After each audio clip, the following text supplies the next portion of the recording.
வணக்கம், வாங்க. இன்றைக்கி மதியம் லன்ச் என்னன்னு பார்க்கலாம். சுட சுட சாதம் இருக்குது, சாதம் வச்சுக்கலாம்.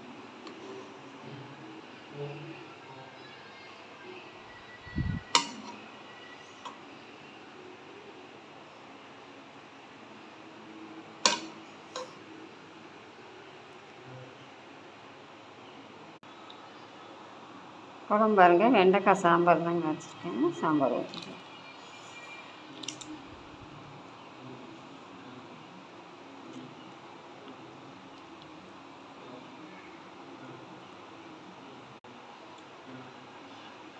ஆம்லேட் வச்சுருக்கேன். இன்றைக்கி மதியம் லன்ச் அவ்வளோதாங்க. சுட சுட சாதம், வெண்டைக்காய் சாம்பார், முட்டை ஆம்லேட்டு, தயிர் இருக்குங்க. இந்த பிள்ளைங்க வெங்காயம் போட்டு ஆம்லேட் ஊற்றினா சாப்பிட மாட்டேங்குதுங்க. அதனால் வெங்காயம் போடாமல் ஊற்றி தந்துருக்கேன்.